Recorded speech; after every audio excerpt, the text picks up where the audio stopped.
We now take you to the broadcast of It's Time with Rev Nathaniel W Martin. Here's Reverend Martin. Good evening, good morning, good afternoon, never goodbye, and never good night.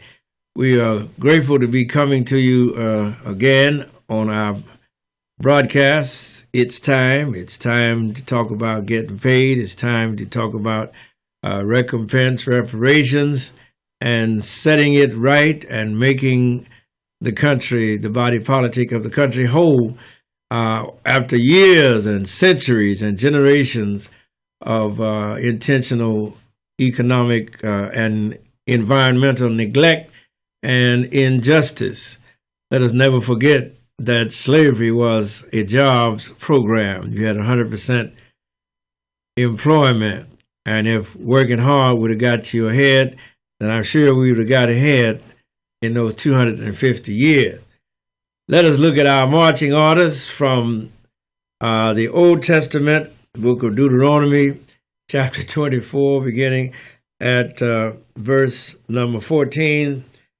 Says, "Thou shalt not oppress an hired servant that is poor and needy, whether he be of thy brethren or of thy strangers that are in thy land within thy gates. At his day thou shalt give him his hire." That means pay that person their money. "Neither shall the sun go down upon it, for he is poor, and setteth his heart upon it, lest he cry against thee unto the Lord, and it be sin unto thee." Again, I call your attention to the fact that God is concerned about people getting paid. Matter of fact, all of glory is about getting paid. God's going to pay everybody ultimately for the work and the labor that you have done. And surely in our quotidian daily affairs and relationships that we have with each other, we are to treat each other fairly in our compensation. And it's just another fancy word for pay me my money. If I work for you, then you're supposed to do what? Recompense me in kind, and don't just tell me what a good job I done. Pay me for what we agreed on, and then put a little something extra in the ticket. That way I know you're really satisfied. Wish I could get an amen on that one. That's the Old Testament. In the New Testament, book of James, chapter 5, listen what Brother James said. That's a terrific chapter about employment and how to treat employees if you want to take a look at it. It says, "Behold, the hire of the laborers who have reaped down your fields, which is of you kept back by fraud, crieth, and the cries of them which have reaped are entered into the ears of the Lord of Sabaoth." Notice, if you please, that somebody is working for somebody else to make them economically or materially improved or benefited. And in response, there is to be a recompense from the person so benefited to those who did not have fields of their own, but they came and labored in your fields to make your crop come in. And in response, you are to what? Pay them a certain or a set amount. Now, we don't know what the wages were in those days, but we know you had to pay people what you promised them. Too many parables in Scripture that demonstrate the fact that if people worked, they were expecting to get paid for that work. They were not there working for charity. They were not there working for free. They were not there working just because they wanted to exercise their ability to work. No, they were working in order to get what they needed to get an honest group or collection of funds so that they could honestly go down to the supermarket and the market and the bazaar and go to the various vendors, the butcher, the baker, the candlestick maker, and supply the needs of themselves and their families. It's important that you pay people what you owe them, my brothers and my sisters, all of you entrepreneurs out there. You ought to pay the people that work for you, the people that you cajole into helping you out. You ought to recompense those folks. And if they say, well, you don't have to pay me now, as you grow, as you make it up down the road, come on back, man. Don't forget about me. You ought not to forget about the people that helped you get your foot in the door, helped you get started, helped you get up off the ground. Remember, we got sense enough to know there are no self-made people in America. And there are really no self-made people in the world, because we all got where we got off of the work and the labor and the effort of somebody else. And truly, in the affairs of statehood and statecraft and commerce, we have an expectation that if someone's working for you, that you're going to pay them a just wage, a just salary, or a just agreed upon amount of money, of funds for the goods brought or services rendered.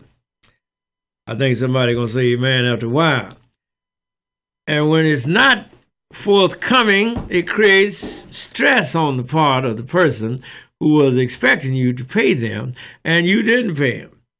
And a lot of time that rolls back on the entire society, because in order to get at you, they may blow up the plane I'm riding on. I don't want them to kill me because you didn't pay them.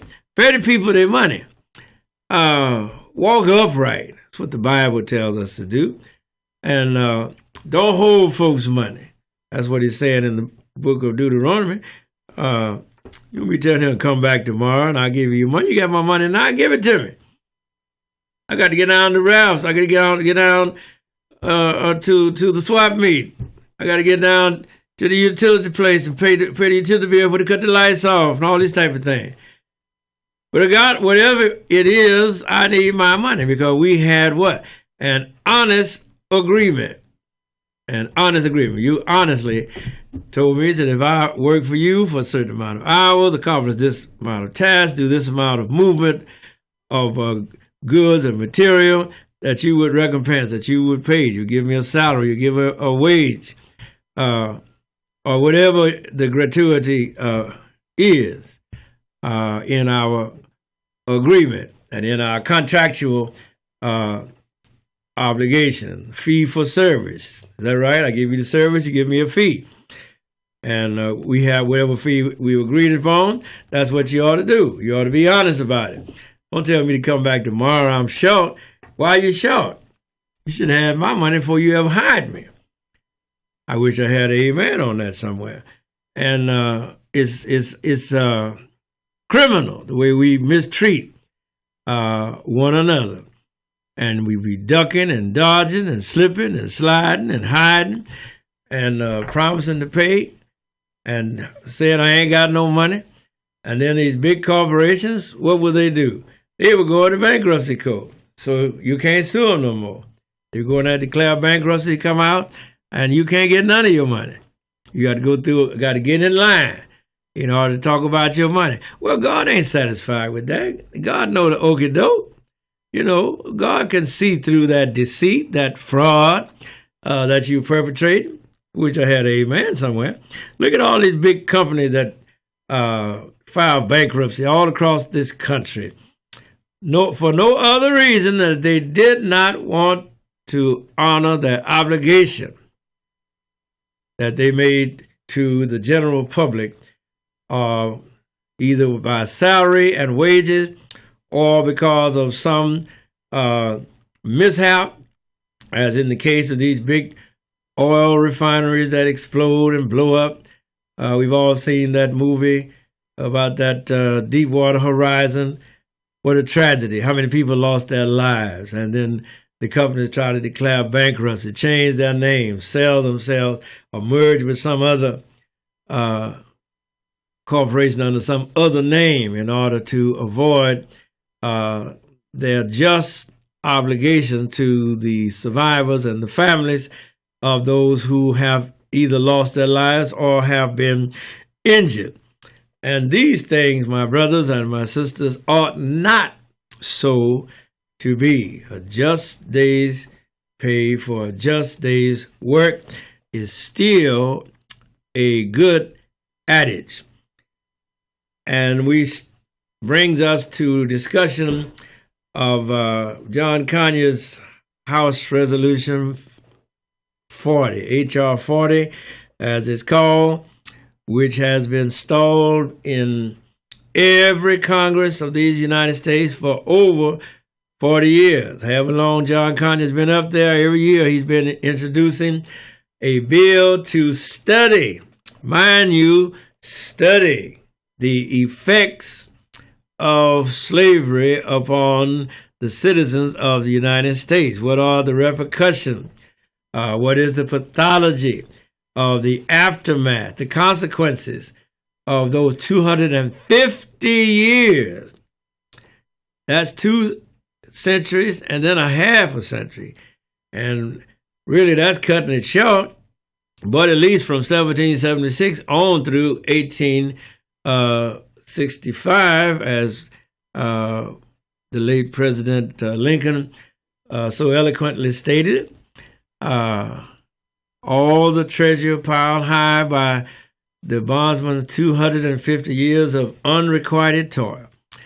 And we still have not even entered into an agreement in the Congress of the United States to even study the effects of slavery upon the people so bound and so subjected.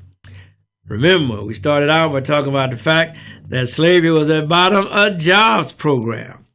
You worked. It was 100% employment if you was a slave.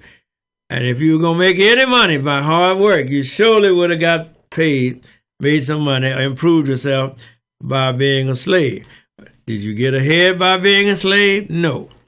Did you get anything by being a slave? No. And so that kind of hard work for the sake of hard work is meaningless work. The old adage, as Mr.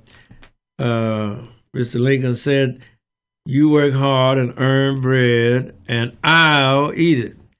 And that is a recipe for God's judgment upon the entire United States of America. We have to make our brothers and our sisters whole. I speak as a descendant of the slaves, and I also speak as an American citizen of this country, a tax-paying American citizen. As I've said on other broadcasts, what's the big deal? We're not going to spend the money in Russia. We're going to spend the money right here in the United States of America, our home. We're going to improve the gross domestic product of these here United States. Isn't that right? We all going to go out and buy a brand new fine house. Somebody going to buy a fine car. We're going to boost the economy. It's a win-win situation. Why don't they pay reparations? Because of larceny, hatred, the lingering artifices and relics of a former era when man's inhumanity to man was legal here in these United States. Don't forget that 650,000 minimum people lost their lives trying to end the slave system in this country. And people like Alexander Stephens and Jeff Davis were certified secessionists to the point of committing treason to destroy and break up this nation in order that they might continue to enjoy the fruits and the benefits of slavery. As John Calhoun said in one of his addresses, hey, slavery is a great blessing if you're not the slave. And so, we have to counsel ourselves, reckon, I believe is a good word.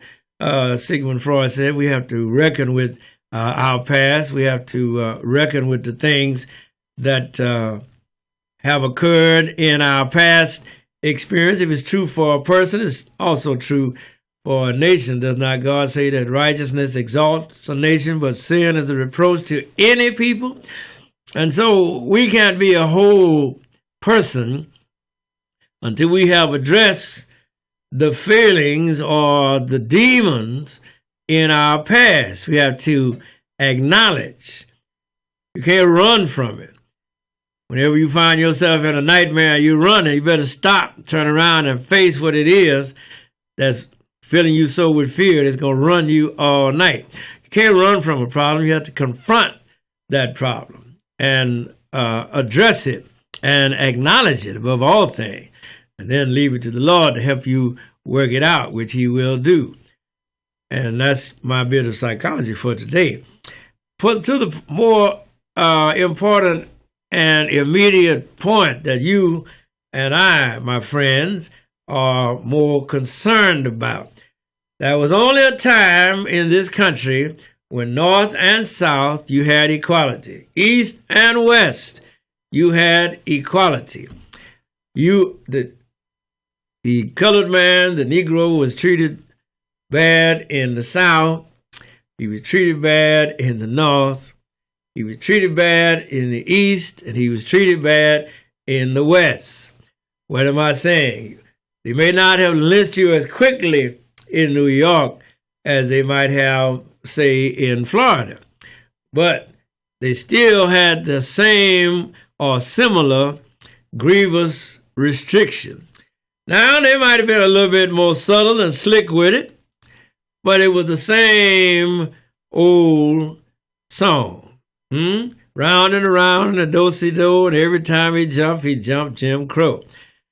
In the North, South, East, and West. That was the only time you had 100% equality. And that was equality in the fact that the descendants of the slaves, as well as the slaves themselves, were denied the right to vote in most of our states, counties, municipalities.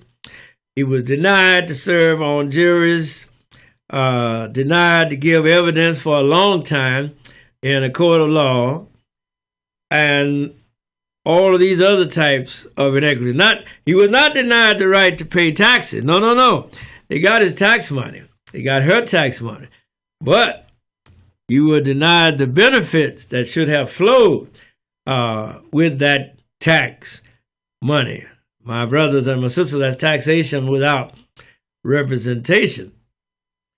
And like everybody, I was surprised to know the extent to which the government, through slavery in the Constitution, slavery was legalized, although not by word. The word was never used, but the condition and the circumstance, condition of servitude, or held to service, or servitude, according to the Fugitive Slave Law, and then the 3/5 clause, still in the Constitution, by the way, although thank God it's been superseded. But when you have de jure discrimination, de jure slavery, don't forget that slavery was lawful in all of the states in which it was being practiced, and that no president could come against slavery to end it or regulate it or even collect taxes off of it. The very fact that we have the Electoral College now is a nod to the legacy of slavery in this country. We should have a long time ago, abolished the Electoral College. But if America had done right during then, we wouldn't be talking about it right now. We probably wouldn't have Donald Trump for president. Think about it.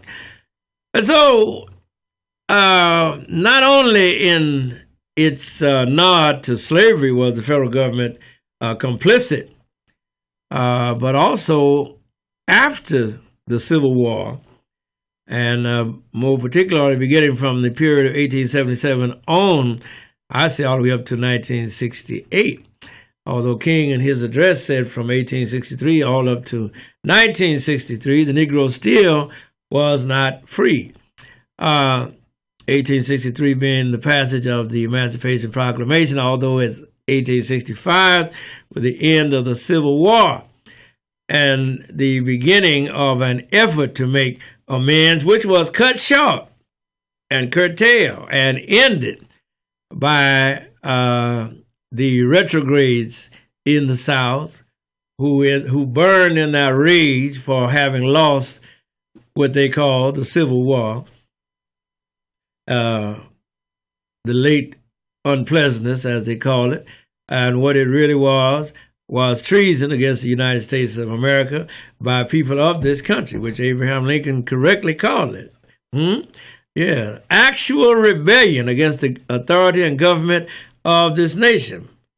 But beginning in, say, in 1877, after the Rutherford B. Hayes and Tilden election, and the withdrawal of the federal troops from the South, the dark night really settled in race relations in the South, all over the South. And as a consequence, the descendants of the slaves, how beautiful a phrase that sounds, the Negro, the colored man, colored woman, were continuously disfranchised. We were thrown out of the Congress, thrown out of the legislatures, thrown out and denied access to the voting ballot, the voting booth, or suffrage in this nation until, let's see, 1920, the white woman got the right to vote, but it wasn't until after 1965 that the Voting Rights Act became a law. It's a long time, my brothers and my sisters, and all across this nation, prior to that, you had a equality of denial of opportunity to colored people. And how did that do that? Why, the Federal Housing Administration, especially coming out of the Great Depression in 1929, signed all of those various laws, set up the underwriting manuals, and put in place an economic program to get Americans in housing. And the government financed 90% of your house. 90% you will finance. Don't worry about it. The government is financed. You just make that note. The VA was insurer, and so you had a guaranteed opportunity to have a good house in a good neighborhood. You have schools in that neighborhood. You have stores, shopping localities, other types of businesses in that neighborhood, as that Mr. Burnett said in that video about race, the power of an illusion. Who would not want to buy into that type of a beautiful situation? The thing was that we as a people found ourselves barred, restricted, left out. And that's not good. And that's how the suburbs of all across these United States of America came to be. You had one segment of the society that received the loans, that was guaranteed the loan, not based upon income, not based upon ability to pay, not based upon credit worthiness, but simply based upon the fact that they were Caucasian and white, so you could get that loan. Whereas if you were not Caucasian and white, you had a color-coded process. You had the green for the white folk, yellow, blue, and red. And we were always in the red. And so if somebody tell you they're colorblind, you pull their driver's license because something's wrong with them. Then when they decided to stop discriminating on your loan on the basis of race, they said, well, we'll go by your zip code. Now, who are you fooling? Now, if you had 38 years to set this system up where you have had every demographic in a particular place, in a particular location, and you know where all the locations are. You say, okay, I'm not looking by color anymore. I'm going to go by the zip code. Well, I'm not a fool. You're not a fool. We've all played dominoes. We know when you got 4 people sitting at a table and everybody got the same amount of bones in their hand. After a while, you know what bones ain't missing. And so quite naturally, when the insurance companies and various ones began to talk about the fact that they were no longer going to discriminate on the basis of color, but they would simply go by your zip code. Well, that was nothing but a game. Because if you have 38 years to put one segment of people in one zip code and the other segment of the population in the other zip code, when you say no more racism or no more going by race, everybody's all equal, you know where the people live, what people live in what zip code. And so what am I saying? The whole thing has been a game, a shield, a dishonest fraud committed against the citizens of the United States of America. And it's got to end. You know, it's time to call evil, evil, and a crime, a crime. And a crime is being committed against the whole of these United States of America. Because it did not only hurt black people, it also hurt white people. Because you were never competing against the best of the best when you're only competing against one segment of your own self. I'm going to run against me. I'm going to win every time. But when I had to compete against other people, now I got to bring up my game. And so America, as Langston Hughes said, has never been America to me, but yet I do affirm, I do vow that America will be. I keep going back to that point because it bears repeating. And I want to encourage you. I have wanted to talk about the fact that Stephon Clark had been killed, murdered by the police up in Sacramento on last Sunday. That would have been March 19th, but time has expired. I'll have to get on that next week. But that was just another in the long line of unarmed black men that have been killed at the hands of the police. Now, when Mr. Bundy had those big long rifles up there in Colorado, Utah, pointed at the federal authorities, nobody got killed. When those